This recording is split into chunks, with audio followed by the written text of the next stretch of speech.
পশ্চিমা বিশ্ব জুড়ে নতুন আতঙ্ক, গোপনে নয় এবার প্রকাশ্যে।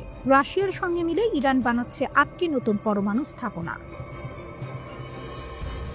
মধ্যপ্রাচ্যের রাজনীতিতে পারমাণবিক উত্তেজনা একটি নতুন মাত্রা পেল। ইরান, যারা এতদিন পশ্চিমা বিশ্বের নজরদারির প্রধান কেন্দ্র ছিল, তারা এবার তাদের পরমাণু কর্মসূচিকে আরও বৃহৎ পরিসরে নিয়ে যাওয়ার ঘোষণা দিয়েছে। তেহরান জানিয়েছে তারা বন্ধু রাষ্ট্র রাশিয়ার সহায়তায় একগুচ্ছ মোট 8টি নতুন পারমাণবিক বিদ্যুৎ কেন্দ্র নির্মাণ করতে যাচ্ছে। এই ঘোষণা কেবল ইরানের জ্বালানি নিরাপত্তা নিশ্চিত করবে না, বরং ভূ রাজনৈতিক ক্ষেত্রে এক বিরাট টুইস্ট নিয়ে এসেছে। হঠাৎ কেন এত বড় ঘোষণা? নেপথ্যে আসল উদ্দেশ্য কি? ইরানের পারমাণবিক শক্তি সংস্থার AEOI প্রধান মোহাম্মদ ইসলামি জানিয়েছেন, ইরান তার ক্রমবর্ধমান বিদ্যুৎ চাহিদা মেটাতে এবং পরিচ্ছন্ন ও টেকসই জ্বালানির উৎস ব্যবহার বাড়ানোর লক্ষ্যেই এই বিশাল পদক্ষেপ নিচ্ছে। বিশাল লক্ষ্য। রাশিয়ার সহযোগিতায় নির্মিত এই কেন্দ্রগুলোর মাধ্যমে ইরানের লক্ষ্য হল 20,000 মেগাওয়াট পারমাণবিক বিদ্যুৎ উৎপাদনের সক্ষমতা অর্জন করা। এটি দেশটির জ্বালানি স্বনির্ভরতার দিকে এক বিশাল পদক্ষেপ। কেন রাশিয়া? পশ্চিমা নিষেধাজ্ঞার মুখেও ইরান তার কৌশলগত মিত্র রাশিয়ার সঙ্গে এক নতুন চুক্তি স্বাক্ষর করেছে। এটি প্রমাণ করে যে ইরানের পরমাণু কর্মসূচি নিয়ে পশ্চিমাদের যতই চাপ থাকুক না কেন, ইরান তার শক্তি বাড়ানোর পথ খুঁজে নিচ্ছে। ইরান দাবি করছে এটি বিদ্যুৎ উৎপাদনের জন্য, কিন্তু আন্তর্জাতিক পর্যবেক্ষকদের কপালে ভাঁজ ফেলেছে এই বিপুল সংখ্যক স্থাপনা নির্মাণের সিদ্ধান্ত। পরমাণু বিদ্যুৎ কেন্দ্রের আড়ালে ইউরেনিয়াম সমৃদ্ধকরণ কার্যক্রম নিয়ে পশ্চিমা বিশ্বের পুরনো উদ্বেগ আবার মাথাচাড়া দিয়ে উঠেছে। বিশ্বের বড় শক্তিগুলোর সঙ্গে আলোচনা থমকে যাওয়ার পরেই তেহরানের এই পদক্ষেপ পশ্চিমাদের ওপর চাপ সৃষ্টির এক কৌশল হিসেবে দেখছেন অনেকে। কোথায় তৈরি হচ্ছে এই শক্তির কেন্দ্র? এই পারমাণবিক স্থাপনাগুলো নিয়েও চলছে জল্পনা। মোহাম্মদ ইসলামি জানান, 8টি কেন্দ্রের মধ্যে 4টি তৈরি হবে বুশেহর প্রদেশে, যেখানে ইরানের প্রথম পারমাণবিক বিদ্যুৎ কেন্দ্রটি রাশিয়ার সহায়তায় আগেই নির্মিত হয়েছে। বাকি 4টি কেন্দ্র ইরানের অন্যান্য গুরুত্বপূর্ণ অঞ্চলে নির্মাণ করা হবে, যার নাম সরকার পরবর্তীতে ঘোষণা করবে। ইসলামী উত্তর উপকূলীয় অঞ্চলে, বিশেষ করে গোলাস্তান প্রদেশেও একটি নতুন প্রকল্প শুরুর প্রয়োজনীয়তার কথা তুলে ধরেছেন এবং সেখানে উপযুক্ত স্থানও নির্ধারণ করা হয়েছে। নতুন এই পরমাণু কেন্দ্রগুলো কৌশলগতভাবে ইরানের শক্তিকে কেবল জ্বালানি উৎপাদনের ক্ষেত্রেই নয়, সামরিক প্রযুক্তির ক্ষেত্রেও গুরুত্বপূর্ণ করে তুলবে বলে ধারণা করা হচ্ছে। ইরানের পারমাণবিক শক্তি, ভয়ঙ্কর সক্ষমতা। বছরের পর বছর ধরে আন্তর্জাতিক নিষেধাজ্ঞা এবং ইসরায়েলের গুপ্ত হামলা সত্ত্বেও ইরান তার পারমাণবিক সক্ষমতা বজায় রেখেছে। এই নতুন চুক্তি ইরানের শক্তিকে আরও কয়েক ধাপ এগিয়ে নিয়ে যাবে। স্থিতিশীল জ্বালানি সরবরাহ। ইরানের অর্থনীতিকে পশ্চিমা চাপ থেকে মুক্ত করে স্থিতিশীল বিদ্যুৎ সরবরাহ নিশ্চিত করা। প্রযুক্তির হস্তান্তর। রাশিয়ার সহায়তায় অত্যাধুনিক পারমাণবিক চুল্লি প্রযুক্তি ইরানে স্থানান্তরিত হবে। এটি কেবল বিদ্যুৎ উৎপাদনেই নয়, পারমাণবিক গবেষণা ও উন্নয়নে ইরানকে আরও শক্তিশালী করবে। ভূ রাজনৈতিক প্রভাব। এই বিশাল পরমাণু কর্মসূচি ইরানের আঞ্চলিক প্রভাব এবং বিশ্ব মঞ্চে আলোচনার টেবিলে তার দর কষাকষির ক্ষমতাকে বহুগুণ বাড়িয়ে দেবে। বিশ্ব রাজনীতিতে এর প্রভাব কি? ইরানের এই ঘোষণা মধ্যপ্রাচ্যে এক রোমহর্ষক অস্থিরতা তৈরি করেছে। ইসরায়েল ইরানের পারমাণবিক ক্ষমতা বৃদ্ধির বিষয়ে বরাবরই উদ্বিগ্ন। ইরানের বিরুদ্ধে একাই কি পারবে ইসরায়েল? নতুন যুদ্ধের ছায়ায় জ্বলছে মধ্যপ্রাচ্য। মধ্যপ্রাচ্যের আকাশ আবারও ভারী হয়ে উঠেছে। সমর বিশারদদের আশঙ্কা, যে কোনো মুহূর্তেই ফের জ্বলে উঠতে পারে ইরান ও ইসরায়েলের ভয়ঙ্কর যুদ্ধের আগুন। কিন্তু এবার প্রশ্ন একটাই, যুক্তরাষ্ট্রের ছায়া ছাড়া একা কি ইরানকে মোকাবেলা করতে পারবে ইসরায়েল? মাত্র কয়েক মাস আগের ঘটনা। ইরান ও ইসরায়েলের মধ্যকার 12 দিনের সেই যুদ্ধ এখনো তাজা, দগদগে ক্ষত। জাতিসংঘের পরমাণু সংস্থা IAEA এর এক প্রতিবেদনে ইরানের ইউরেনিয়াম সমৃদ্ধকরণ নিয়ে উদ্বেগ প্রকাশের পর 13ই জুন ইসরায়েল বিমান হামলা চালায় তেহরানে। আর সেই আঘাতের পর মুহূর্তে ফেটে পড়ে ইরানের প্রতিশোধের আগুন। এক রাতেই আকাশ ভরে যায় শত শত ড্রোন ও ব্যালিস্টিক ক্ষেপণাস্ত্রের ঝাঁকি। লক্ষ্য সরাসরি বেনিয়ামিন নেতানিয়াহুর সরকারি বাসভবন। ইরানের IRGC বা রিভলিউশনারি গার্ড দেখিয়ে দেয় তাদের হাতে শুধু অস্ত্র নয়, আছে অদম্য প্রতিরোধের আগুনও। যুদ্ধ এমন পর্যায়ে পৌঁছায় যে ইসরায়েলকে টিকিয়ে রাখতে 22 জুন মার্কিন যুক্তরাষ্ট্র সরাসরি হস্তক্ষেপ করে। আমেরিকার সেন্ট্রাল কমান্ড ইরানের 3টি পারমাণবিক কেন্দ্রে বাংকার বাস্টার বোমা বর্ষণ করে। এরপর যুদ্ধ থামে, কিন্তু শীতল ছায়ের নিচে আগুন রয়ে যায় জ্বলতে। যুদ্ধ থেমে গেলেও উত্তেজনা থামেনি। বিশ্লেষকরা বলছেন এবার সমীকরণ আলাদা। ইরান এখন আগের চেয়ে অনেক বেশি প্রস্তুত। ইরানের পররাষ্ট্রমন্ত্রী আব্বাস আরাকচি সম্প্রতি বলেছেন, যদি আপনি যুদ্ধের জন্য প্রস্তুত থাকেন, কেউ আক্রমণ করার সাহস পাবে না। তবে প্রস্তুত থাকা মানে এই নয় যে আমরা যুদ্ধ চাই। এই বক্তব্য যেন এক অঘোষিত বার্তা। ইরান এবার রক্ষার জন্য নয়, প্রতিশোধের জন্য প্রস্তুত। অন্যদিকে ইসরায়েলের সাবেক গোয়েন্দা কর্মকর্তা ড্যানি সিট্রিনোভিচ সতর্ক করে বলেছেন, ইরান এবার প্রথমে হামলা চালাবে। তাদের সামরিক ক্ষমতা অনেকের ধারণার চেয়েও শক্তিশালী। শত্রুদের জন্য আমরা নর তৈরি করব, ইরানের হুঁশিয়ারি। ইরানের বিপ্লবী গার্ডের জ্যেষ্ঠ commander major general Mohammad Pakur ঘোষণা দিয়েছেন, আমাদের বাহিনী সম্পূর্ণ প্রস্তুত, শত্রুদের বিরুদ্ধে আমরা নর তৈরি করব। এমন হুঁশিয়ারি শুধু শব্দ নয়, এক বাস্তব প্রতিশ্রুতি। কারণ ইরান এখন কেবল মিসাইল আর ড্রোনের উপর নির্ভর করছে না, রাশিয়ার সহায়তায় গড়ে তুলছে আকাশ থেকে আঘাত হানতে সক্ষম 48টি Su-35 মাল্টিরোল যুদ্ধ বিমান বহর। এই বিমানগুলো ইরানের হাতে এলে আকাশে আধিপত্যের পাল্লা নিঃসন্দেহে ঘুরে যাবে তেহরানের পক্ষে। ইসরায়েলের ভয়, যুক্তরাষ্ট্রের নীরবতা। তবুও ইসরায়েল থামছে না। নতুন অস্ত্র, নতুন কৌশল, যুদ্ধের প্রস্তুতিতে ব্যস্ত নেতানিয়াহু সরকার। কিন্তু যুক্তরাষ্ট্র এখন চুপ। বিশ্লেষক নাদের হাশেমি মনে করেন, নেতানিয়াহু ইরানের সঙ্গে উত্তেজনা বাড়িয়ে যুক্তরাষ্ট্রকে আবারও যুদ্ধে টেনে নিতে চায়। কিন্তু ওয়াশিংটন জানে, ইরান এখন আগের ইরান নয়। যে ইরান নিষেধাজ্ঞা ভেঙে নিজেকে গড়েছে আগুনের মধ্যে, যে ইরান ড্রোন দিয়ে তেল ট্যাঙ্কার থামিয়েছে আর আকাশে ফেলে দিয়েছে মার্কিন ড্রোন, সেই ইরানকে দমন করা মানে এক দানবকে ঘুম থেকে জাগানো। যদি আবার যুদ্ধ শুরু হয়, তবে কি যুক্তরাষ্ট্র পাশে থাকবে, নাকি ইসরায়েলকে একাই লড়তে হবে ইরানের মতো এক জাগ্রত শক্তির বিরুদ্ধে? তেহরানের আকাশে রকেটের রেখা যখন আবার উঠবে, তখন বোঝা যাবে ইতিহাসের কোনো অধ্যায় পুনরায় লেখা হচ্ছে।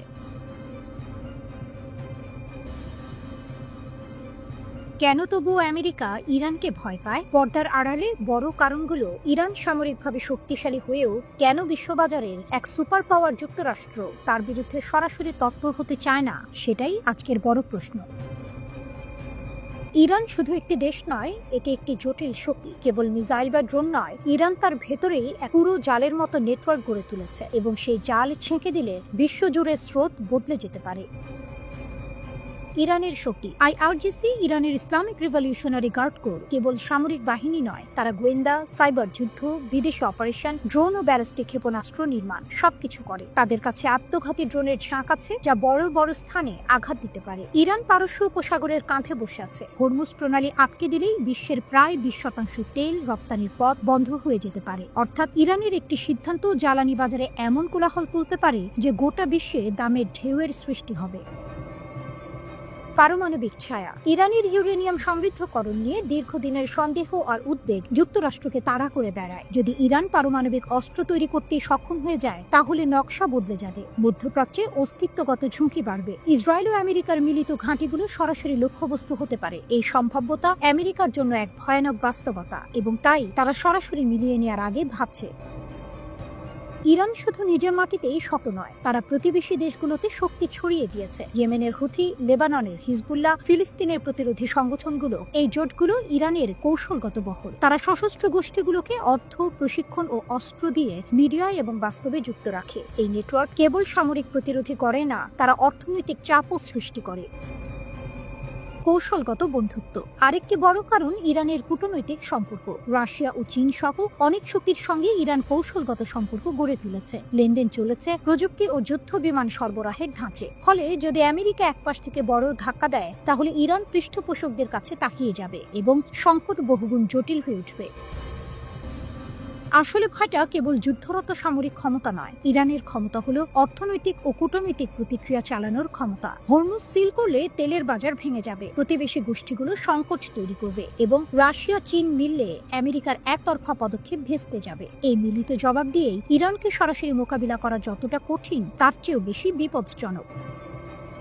অর্থাৎ কূটনীতিতে সামরিক উপাদানে ইরান এখন একটি বহুমাত্রিক প্রতিপক্ষ। আমেরিকার কাছে তাই ফাঁকা হামলা নয়, আগে ভাবতে হবে, পরে চালাতে হবে। এখন প্রশ্ন রয়ে গেছে, কথায় কি শান্তি নাকি নতুন সংঘাত? ইরানের পররাষ্ট্রমন্ত্রী সৈয়দ আব্বাস আরাকচি নিশ্চিত করেছেন, যুক্তরাষ্ট্র এবং তার মিত্রদের চাপের মুখে ইরান তাদের পরমাণু সমৃদ্ধকরণ কর্মসূচি বন্ধ করবে না। সেই সঙ্গে তিনি জানিয়েছেন, নিজেদের ক্ষেপণাস্ত্র তৈরির প্রকল্প নিয়েও যুক্তরাষ্ট্র কিংবা তার কোনো মিত্রের সঙ্গে আলোচনা করার ইচ্ছে কিংবা পরিকল্পনা তেহরানের নেই। ওয়াশিংটনের আকাশে এখন এক অদ্ভুত নিস্তব্ধতা। বাইরের দিক থেকে সব ঠিকঠাক মনে হলেও ভিতরে ভিতরে নড়ে উঠেছে আমেরিকার সামরিক শক্তির মেরুদণ্ড, বিমান বাহিনী। একটি আনক্লাসিফাইড রিপোর্ট প্রকাশ করেছে এক চমকপ্রদ সত্য। ব্রেকিং ডিফেন্সের বিশ্লেষণ অনুযায়ী বিশ্বের তথাকথিত সবচেয়ে আধুনিক বিমান বাহিনী এখন ভুগছে প্রায় ৩০০ যুদ্ধ বিমানের মারাত্মক ঘাটতিতে। আকাশ দখলের যুদ্ধে নামা যুক্তরাষ্ট্রের হাতে যথেষ্ট যুদ্ধ বিমানই নেই। এক বিশাল ঘাটতি যা ভয় জাগাচ্ছে পেন্টাগনে। রিপোর্টে বলা হয়েছে, ট্রাম্প প্রশাসনের ইন্দো প্যাসিফিক প্রতিরক্ষা কৌশল অনুযায়ী বিশ্বজুড়ে সামরিক দায়িত্ব পালনের জন্য USAF এর প্রয়োজন অন্তত ১৫৫৫টি যুদ্ধ বিমান, কিন্তু ২০২৬ সালের পরিকল্পনা অনুযায়ী তাদের হাতে থাকবে মাত্র ১২৭১টি, মানে প্রায় ৩০০ বিমান কম। এই ঘাটতি এখন আমেরিকার আকাশ প্রভুত্বকে হুমকির মুখে ঠেলে দিচ্ছে। বিমান বাহিনীর কর্মকর্তারা বলছেন, আগামী দশকে শত শত নতুন যুদ্ধপ্রস্তুত বিমান যুক্ত করতে হবে বহরে। ২০৩০ সালের মধ্যে অন্তত ১৩৬৯টি যুদ্ধ বিমান বানানোর পরিকল্পনা রয়েছে, কিন্তু বিশেষজ্ঞদের মতে সীমিত তহবিল, ধীর উৎপাদন শিল্প ও প্রযুক্তি আপগ্রেডের চাহিদা এই লক্ষ্য পূরণে বড় বাধা হয়ে দাঁড়াতে পারে।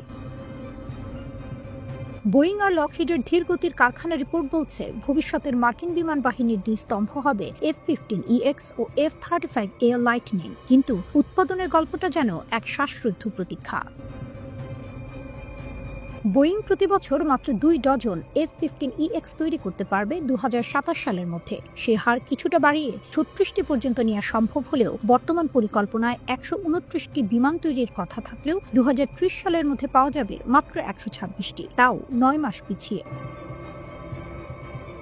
অন্যদিকে লকহিড মার্টিন ২০৩০ সালের মধ্যে প্রতি বছর ১০০টি F-35A তৈরি করার লক্ষ্য নিয়েছে। এই বিমানগুলোকে বলা হয় USAF এর যুদ্ধ বহরের ভিত্তি, কিন্তু আরও উৎপাদনের জন্য প্রয়োজন অতিরিক্ত অর্থ, নতুন স্থাপনা আর প্রযুক্তিগত উন্নয়ন, যা সবই সময় সাপেক্ষ। আকাশে দৌড় কিন্তু রানওয়েতে জট। মার্কিন বিমান বাহিনীর এক কর্মকর্তা বলেন, আমরা আধুনিকীকরণের পথে এগোচ্ছি। পঞ্চম প্রজন্মের যুদ্ধ বিমান তৈরি হচ্ছে, কিন্তু সময় লাগছে। বোয়িং দাবি করছে তারা উৎপাদন বাড়াচ্ছে। লকহিড মার্টিন বলছে, F-35 বিশ্বের সবচেয়ে উন্নত যুদ্ধ বিমান। এটি নিশ্চিত করবে যে আমেরিকা ও তার মিত্ররা যে কোনো হুমকির আগে থাকবে। কিন্তু এই আত্মবিশ্বাসী ভাষার আড়ালে স্পষ্ট উদ্বেগ। চীনকে এখন আমেরিকার প্রধান প্রতিদ্বন্দ্বী হিসেবে ঘোষণা করা হয়েছে। তাইওয়ান ইস্যুতে সম্ভাব্য সংঘাতের আশঙ্কা ক্রমেই বাড়ছে। পেন্টাগন ইতিমধ্যেই ক্ষেপণাস্ত্র উৎপাদন বাড়ানোর নির্দেশ দিয়েছে, সম্ভাব্য এক বড় যুদ্ধের প্রস্তুতি হিসেবে। প্রশ্নের মুখে আকাশের সম্রাট। তাহলে প্রশ্ন একটাই, যে দেশকে পৃথিবীর আকাশের অজেয় সম্রাট বলা হয়, সেই দেশ কি সত্যিই যুদ্ধের জন্য প্রস্তুত? যদি আজ সংঘাত শুরু হয়, যদি চীনের আকাশে আগুন জ্বলে ওঠে, আমেরিকার হাতে কি যথেষ্ট বিমান থাকবে উড্ডয়নের জন্য? এই প্রশ্নের উত্তরই এখন ওয়াশিংটনের নিস্তব্ধ করিডরে ঘুরে বেড়াচ্ছে, এক গভীর উদ্বেগের মতো, যেন আকাশের বুকেও এখন ভেসে আছে অনিশ্চয়তার ছায়া। রাশিয়ার সঙ্গে উত্তেজনার আগুন যেন যথেষ্ট ছিল না, ঠিক সেই সময়েই যেন এক মুঠো ঘি ঢেলে দিল যুক্তরাষ্ট্র। পেন্টাগন আমেরিকার প্রতিরক্ষা দপ্তর হোয়াইট হাউসকে দিয়েছে সবুজ সংকেত। ইউক্রেনকে দেওয়া হবে দূরপাল্লার টমাহক মিসাইল। হ্যাঁ, সেই মিসাইল যা শত্রুর হৃদয়ে ঢুকে বিস্ফোরণ ঘটায় ১০০০ মাইল দূর থেকে। এখন শুধু বাকি একশোই, প্রেসিডেন্ট ডোনাল্ড ট্রাম্পের অনুমোদন। তার স্বাক্ষর পড়লেই এই বিধ্বংসী অস্ত্র পৌঁছে যাবে ভলোদিমির জেলেনস্কির হাতে। কিন্তু প্রশ্ন একটাই, এই সিদ্ধান্ত ইউক্রেনের রক্ষা কবচ হবে নাকি আত্মঘাতী আগুন? যুদ্ধের জ্বলন্ত দাবানল। রাশিয়ার অভ্যন্তরে আঘাত হানতে বহুদিন ধরেই আমেরিকার কাছে টমাহক মিসাইল চেয়ে আসছেন ইউক্রেনের প্রেসিডেন্ট জেলেনস্কি। তিনি ট্রাম্পের দরজায় দরজায় ঘুরেছেন, দাবি করেছেন, আমাদের টমাহক দিন, আমরা যুদ্ধ জিতব। কিন্তু সম্প্রতি দৃশ্যপট ছিল অন্যরকম। পুতিন ও ট্রাম্প যুদ্ধ বন্ধে বৈঠকের ব্যাপারে একমত হওয়ার পরদিনই ট্রাম্প জেলেনস্কিকে ফিরিয়ে দেন খালি হাতে। বলেছিলেন, এখন নয়, ইউক্রেনকে টমাহক মিসাইল দেওয়ার সময় আসেনি। সবকিছু পাল্টে গেল কয়েকদিনের মধ্যে। যুদ্ধবিরতির সম্ভাবনা মিলিয়ে যাওয়ার পর হোয়াইট হাউসকে সায় দিল পেন্টাগন। এ যেন শান্তির মঞ্চে হঠাৎ বোমা ফাটার মতো। টমাহক যুদ্ধের মোড় ঘোরাবে না, পুতিনের কড়া বার্তা। রাশিয়ার প্রেসিডেন্ট ভ্লাদিমির পুতিন ইতিমধ্যেই হুঁশিয়ারি দিয়েছেন এই মিসাইল যুদ্ধের চিত্র পাল্টাতে পারবে না। ফোন আলাপে তিনি ট্রাম্পকে সতর্ক করে বলেছেন, এই টমাহক মিসাইল মস্কোর মতো শহরেও আঘাত হানতে পারে, কিন্তু এতে রাশিয়া কাঁপবে না, কাঁপবে কেবল কূটনীতি। রাশিয়ার দৃষ্টিতে এটি কেবল এক সামরিক সিদ্ধান্ত নয়, বরং সম্পর্কের ধ্বংসের প্রথম শলাকা। টমাহকের ভয়ঙ্কর বাস্তবতা। আমেরিকার তৈরি এই মিসাইল ভূমি ও সাগর উভয় স্থান থেকেই নিক্ষেপ করা যায়। একবার আকাশে উঠলে এটি ১৬০০ কিলোমিটার দূরের লক্ষ্যবস্তুতে নিখুঁতভাবে আঘাত হানতে পারে। শব্দের চেয়েও দ্রুতগতির এই অস্ত্রকে অনেক সামরিক বিশ্লেষক বলেন আকাশের শিকারী। তবুও ইউক্রেনের হাতে গেলে এটা কতটা কার্যকর হবে তা নিয়ে দ্বিধায় ওয়াশিংটন, কারণ ইউক্রেন ইতিমধ্যেই আমেরিকার দেয়া ফিনিক্স, জুন, হারপুন আর ATACMS মিসাইল ব্যবহার করছে, কিন্তু তাতে রাশিয়ার প্রতিরক্ষা ভেদ করা যায়নি। ইউরোপের উদ্বেগ, ট্রাম্পের নীরবতা। পেন্টাগনের সিদ্ধান্তে খুশি ইউক্রেনের ইউরোপীয় মিত্ররা। তারা মনে করছে আমেরিকার আর অজুহাত দেখানোর সুযোগ নেই। তবুও অনেকেই ভয় পাচ্ছেন, যদি ইউক্রেন এই মিসাইল দিয়ে রাশিয়ার মাটিতে হামলা চালায় তবে সেটি হবে আত্মঘাতী পদক্ষেপ, কারণ রাশিয়া যে কেবল সতর্ক করছে না, তার অস্ত্রাগারও প্রস্তুত।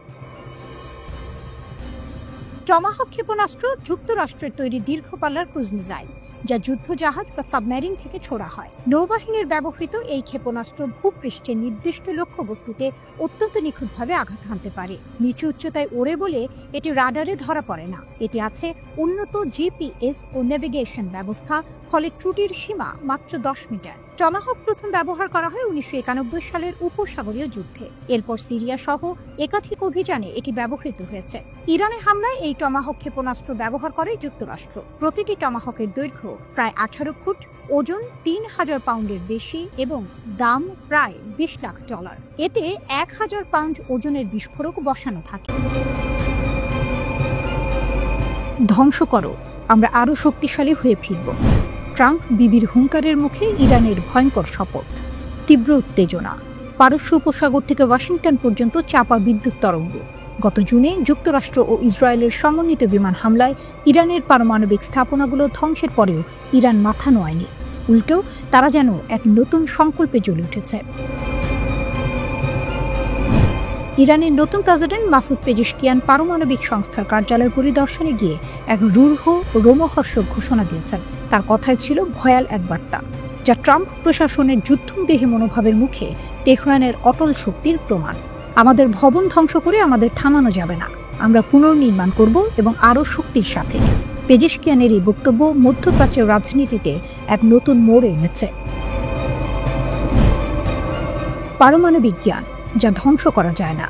প্রেসিডেন্ট পেজিশকিয়ানের প্রথম অস্ত্র কেবল নির্মাণ নয়, বরং ইরানের বিজ্ঞানীদের মস্তিষ্ক ও জ্ঞান। তিনি দৃঢ়ভাবে বলেছেন, জ্ঞান আমাদের বিজ্ঞানীদের উপর নির্ভর করে। ভবন এবং কারখানা ধ্বংস করে আমরা পিছিয়ে থাকব না, আমরা পুনর্নির্মাণ করব এবং আমরা ধ্বংসপ্রাপ্ত স্থানগুলিকে আগের চেয়ে আরও শক্তিশালী করে গড়ে তুলব। এই ঘোষণা স্পষ্ট করে দেয়, ইউরেনিয়াম সমৃদ্ধকরণের যন্ত্রাংশ হয়তো ধ্বংস হয়েছে, কিন্তু যে প্রযুক্তিগত দক্ষতা ইরানের বিজ্ঞানীরা অর্জন করেছেন তা ধ্বংস করা অসম্ভব। ইরান বলছে, কিছু পারমাণবিক পদার্থ ধ্বংসস্তূপের নিচে চাপা পড়ে থাকে, প্রযুক্তি অক্ষত থাকে। এটাই হলো ইরানের আসল শক্তি, যা কোনো বোমার আঘাতে নিঃশেষ হবে না। ট্রাম্পের ধ্বংস হুঙ্কারের জবাব। অন্যদিকে মার্কিন প্রেসিডেন্ট ডোনাল্ড ট্রাম্প ইসরায়েলের পাশে দাঁড়িয়ে ক্রমাগত হুমকি দিয়ে যাচ্ছেন। তার হুঁশিয়ারি ছিল, পুনর্নির্মাণের যে কোনো প্রচেষ্টা নতুন আক্রমণের আমন্ত্রণ জানাবে এবং তেহরানের যে কোনো নতুন পারমাণবিক কার্যকলাপ ধ্বংস করা হবে। ট্রাম্পের মতে ওবামা আমলের পরমাণু চুক্তি ছিল ইসরায়েল এবং সকলের জন্য একটি বিপর্যয়। তিনি দাবি করেছেন, আমি আপনাকে বলছি, তারা একটি চুক্তি করতে চায়। আমি চুক্তি করি, আমি এতে ভালো, আমি সবসময় এতে ভালো ছিলাম। তবে ইরানের পররাষ্ট্রমন্ত্রী আব্বাস আরাকচি সরাসরি এই ধারণাকে চ্যালেঞ্জ করেছেন। তার বক্তব্য আরও কঠোর। মার্কিন যুক্তরাষ্ট্র এবং তার মিত্রদের যে কোনো চাপ সত্ত্বেও ইরান ইউরেনিয়াম সমৃদ্ধকরণ বন্ধ করবে না। যুদ্ধের মাধ্যমে যা অর্জন করা যায় না, তা রাজনৈতিক উপায়ে অর্জন করা যায় না। আরাকচি স্পষ্ট করে দিয়েছেন, ইরান পরোক্ষ আলোচনার জন্য প্রস্তুত, তবে তা ওয়াশিংটনের অগ্রহণযোগ্য পূর্বশর্ত ছাড়া। তিনি হুঁশিয়ার করে বলেন, ইরানের ক্ষেপণাস্ত্র কর্মসূচি আলোচনার জন্য নয়। যদি কেউ তাদের অস্ত্রের উপর হাত দেয়, তবে এটা বোকামি হবে। রোমহর্ষক মোড়। যুদ্ধের শেষ কোথায়? 12 দিনের আঞ্চলিক সংঘাত এবং নিষেধাজ্ঞা আরোপের পরেও ইরান তার অবস্থান থেকে এক চুলও সরেনি, বরং ধ্বংসস্তূপ থেকে নতুন করে উঠে আসার এই ঘোষণা মধ্যপ্রাচ্যে এক ভয়াবহ অচল অবস্থার সৃষ্টি করেছে। প্রেসিডেন্ট পেজেশকিয়ান জোর দিয়ে বলেছেন, ইরানের পারমাণবিক কাজ স্বাস্থ্য ও শক্তির চাহিদার উপর কেন্দ্রীভূত, অস্ত্রের উপর নয়। কিন্তু যে কোনো বিদেশি আক্রমণের দ্বারা তারা ভীত হবে না। ট্রাম্প যেখানে সামরিক শক্তি দিয়ে ইরানের পারমাণবিক স্বপ্নকে ধ্বংস করার কথা বলছেন, সেখানে ইরান প্রযুক্তিগত জ্ঞান ও জাতীয় সংকল্পকে ঢাল বানিয়ে বৃহত্তর শক্তির সাথে পুনর্নির্মাণের শপথ নিচ্ছে।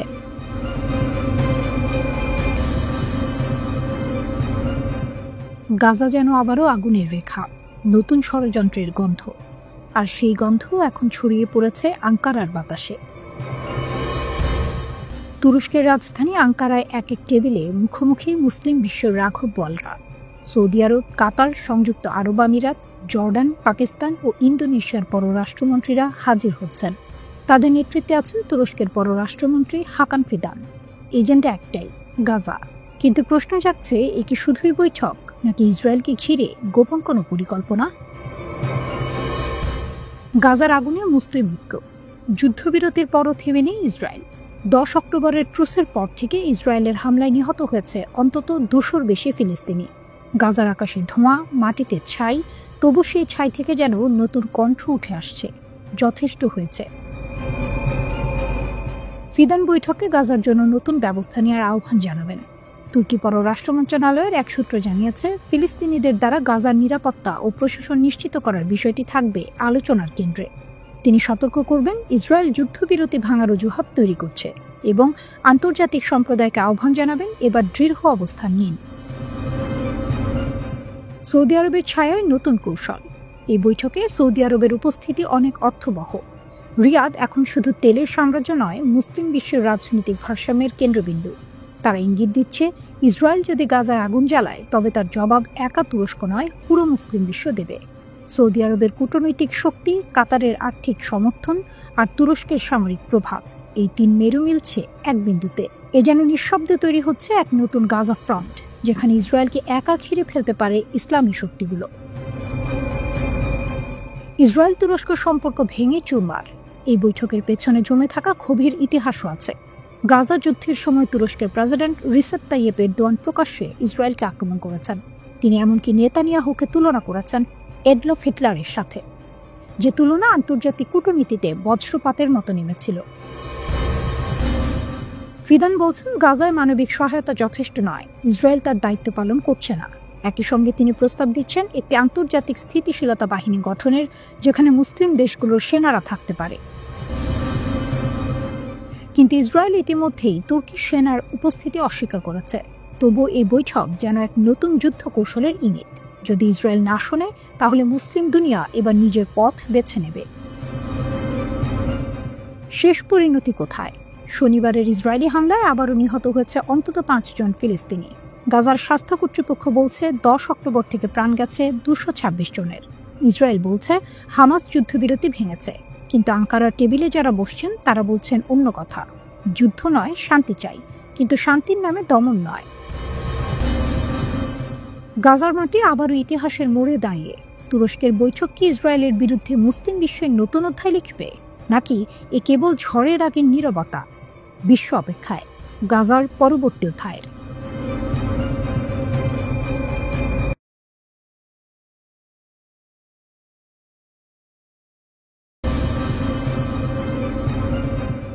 ইসরায়েলকে ধ্বংসের হুঁশিয়ারি, প্রস্তুত ইয়েমেনের হুথিরা। একটি যুদ্ধ বিধ্বস্ত দেশ, যারা একসময় নিজেরাই আন্তর্জাতিক জোটের হামলার শিকার ছিল, তারাই এখন মধ্যপ্রাচ্যের সবচেয়ে প্রভাবশালী সামরিক শক্তি ইসরায়েলের বিরুদ্ধে ইতিহাস ও ভবিষ্যৎ ধ্বংস করে দেওয়ার মতো চরম হুঁশিয়ারি দিচ্ছে। ইয়েমেনের ইরান সমর্থিত সশস্ত্র গোষ্ঠী আনসারুল্লাহ ইসরায়েলি আগ্রাসনের বিরুদ্ধে সরাসরি যুদ্ধের প্রস্তুতি নিয়ে বিশ্বকে চমকে দিয়েছে। তাদের এই প্রস্তুতি এখন শুধু হুমকি নয়, লোহিত সাগরের বুকে এক রোমহর্ষক বাস্তব। হুথিদের কঠিন বার্তা, মোক্ষম জবাবের প্রস্তুতি। আল মাসিরা টিভির এক প্রতিবেদন অনুসারে হুথি গোষ্ঠীর রাজনৈতিক ব্যুরোর সদস্য মোহাম্মদ আল ফারা স্পষ্ট জানিয়ে দিয়েছেন, ইসরায়েল ও তার পশ্চিমা সহযোগীরা যে হুমকি দিচ্ছে তা তাদের আকাঙ্ক্ষিত আগ্রাসনকে বৈধতা দেওয়ার পায়তারা ছাড়া আর কিছু নয়। কিন্তু ইয়েমেন এসব ফাঁকা বলিতে ভয় পাওয়ার পাত্র নয়। তার কথায়, ইয়েমেন ফাঁকি ভরপ্রচার বা কাগজে কলমের কুরুচিপূর্ণ হুমকির মাধ্যমে নয়, বাস্তব পদক্ষেপে প্রতিক্রিয়া জানাতে প্রস্তুত। হুথিরা শুধু ইসরায়েলের সামরিক লক্ষ্যবস্তু নয়, তাদের রাজনৈতিক, অর্থনৈতিক ও কৌশলগত এমন মূল্য দিতে চাইছে যা ইসরায়েলের ন্যূনতম কিছু নয়, বরং ইতিহাস ও ভবিষ্যৎ ধ্বংস করে দেয়। গাজায় চলমান গণহত্যার প্রতিক্রিয়ায় তাদের এই হুমকি মধ্যপ্রাচ্যে সংঘাতের এক নতুন এবং বিপজ্জনক অধ্যায়ের সূচনা করেছে। লোহিত সাগরে আতঙ্ক, হুথিদের সামরিক বজ্রমুষ্টি। গাজায় ইসরায়েলি হামলা শুরুর পর থেকেই হুথিরা এক অপ্রতিরোধ শক্তি হিসেবে আবির্ভূত হয়েছে। তাদের সামরিক পদক্ষেপের প্রধান মঞ্চ লোহিত সাগর, টার্গেট ইসরায়েল সংশ্লিষ্ট জাহাজ। হুথিরা ক্রমাগত ক্ষেপণাস্ত্র ও ড্রোন ব্যবহার করে ইসরায়েল ও তার অংশীদারদের সঙ্গে সম্পর্কিত বাণিজ্যিক জাহাজগুলোকে নিশানা করে চলেছে। তাদের দাবি, ফিলিস্তিনিদের প্রতি সংহতি জানিয়ে গাজায় আগ্রাসন বন্ধের চাপ সৃষ্টি করাই এর উদ্দেশ্য। অর্থনৈতিক আঘাত, এ হামলার মুখে ইসরায়েল তাদের জাহাজগুলোকে আফ্রিকার কেপ অফ গুড হোপ ঘুরে দীর্ঘ পথে যেতে বাধ্য হচ্ছে। এর ফলে একদিকে যেমন বাড়তি জ্বালানি খরচ হচ্ছে, তেমনি পরিবহনে বাড়তি সময় ব্যয় করতে হচ্ছে। এই ধাক্কা ইসরায়েলের অর্থনীতিতে ব্যাপক প্রভাব ফেলেছে। কিন্তু হুথিদের এই শক্তির উৎস কোথায়? ইয়েমেনের এই গোষ্ঠীটি তাদের বছরের পর বছর ধরে চলা গৃহযুদ্ধের সময় নিজেদের সামরিক শক্তিকে অবিশ্বাস্যভাবে বাড়িয়ে তুলেছে। অত্যাধুনিক অস্ত্র ভাণ্ডার, তাদের হাতে রয়েছে নিজস্ব প্রযুক্তিতে তৈরি ক্রুজ ক্ষেপণাস্ত্র, ব্যালিস্টিক মিসাইল, উন্নত ড্রোন এবং এমনকি চালকবিহীন জাহাজ ইউএসভি। এগুলোর পাল্লা কয়েকশো কিলোমিটার পর্যন্ত বিস্তৃত, যা ইসরায়েলের মূল ভূখণ্ড ও গুরুত্বপূর্ণ বন্দর পর্যন্ত পৌঁছানোর সক্ষমতা রাখে। অপ্রতিরোধ কৌশল, হুথিদের সস্তা কিন্তু কার্যকর একমুখী ড্রোন ব্যবহার এবং দূরপাল্লার মিসাইলের সমন্বয় বিশ্বের অন্যতম শক্তিশালী নৌশক্তিকেও চিন্তায় ফেলেছে। পরিণতি কি? আল ফারাহের কথায় পরিষ্কার, হুথিরা বিশ্বাস করে ইসরায়েলের লক্ষ্য একক আঞ্চলিক আধিপত্য প্রতিষ্ঠা করা, তাই তারা হুমকি ছাড়াই প্রতিরোধ প্রদর্শনের জন্য প্রস্তুত।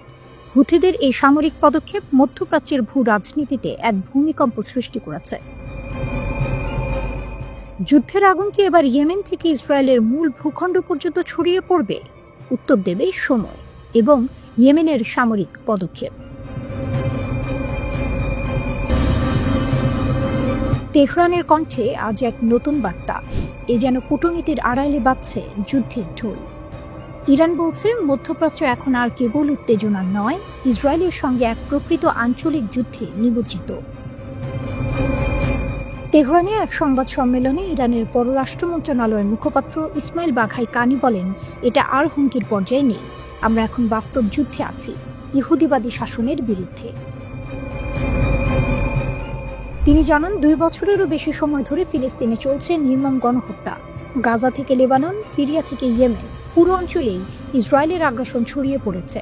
তার ভাষায়, হুমকি মানে ভবিষ্যতের সম্ভাবনা, কিন্তু এই আগুন তো এখন জ্বলছে। আঞ্চলিক ঐক্যের বার্তা। বাঘাই বলেন, এখন সব দেশ বুঝতে পারছে এই অঞ্চলের প্রধান বিপদ ইসরায়েল, তাই নিরাপত্তা নিশ্চিত করতে পারস্পরিক বোঝাপড়া ও চুক্তি এখন সময়ের দাবি। তিনি বলেন, গাজায় যুদ্ধবিরতি বললেও হত্যাযজ্ঞ থামেনি। যুদ্ধবিরতি শুরু হওয়ার পরও 200 ফিলিস্তিনি নিহত, 600-রও বেশি আহত। তার অভিযোগ, যুদ্ধবিরতির গ্যারান্টাররাই এই হত্যার দায় এড়িয়ে যাচ্ছে।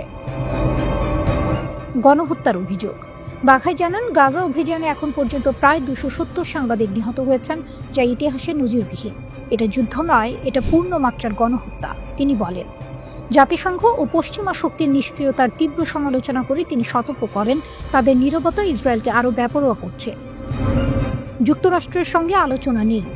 মার্কিন যুক্তরাষ্ট্রের সঙ্গে আলোচনার বিষয়ে প্রশ্ন উঠলে বাঘাই স্পষ্টভাবে বলেন, ওমানের মাধ্যমে কোনো আনুষ্ঠানিক বার্তা পায়নি, কোনো আলোচনা শুরু হয়নি। তার অভিযোগ, মার্কিন যুক্তরাষ্ট্র কথায় শান্তির কথা বললেও কাজে আগ্রাসন চালাচ্ছে। জুন মাসে আমাদের দেশ মার্কিন ইসরায়েলে হামলার শিকার হয়েছে, বহু সেনা কর্মকর্তা ও বিজ্ঞানী নিহত। এই ক্ষত আমরা ভুলব না, তিনি বলেন। ইরানি মুখপাত্র আরও বলেন, আমরা যুক্তিসঙ্গত আলোচনায় বিশ্বাস করি, কিন্তু যুক্তরাষ্ট্র সে ভাষা বোঝে না। তিনি মার্কিন পরমাণু নীতি নিয়ে কটাক্ষ করে বলেন, ট্রাম্প বলেছেন আমেরিকার এমন অস্ত্র আছে যা 150 বার পৃথিবী ধ্বংস করতে পারে। এই শক্তি গর্বের নয়, বরং ভয়ঙ্কর। পশ্চিমা ভণ্ডামি নিয়ে ক্ষোভ। বাঘাই অভিযোগ করেন, পশ্চিমা শক্তিগুলো একদিকে ইরানের শান্তিপূর্ণ পরমাণু কর্মসূচিকে হুমকি বলে, অন্যদিকে নিজেরা অস্ত্র বিস্তারের চুক্তি লঙ্ঘন করে চলছে। তিনি বলেন, তাদের মুখে নীতি, হাতে আগুন।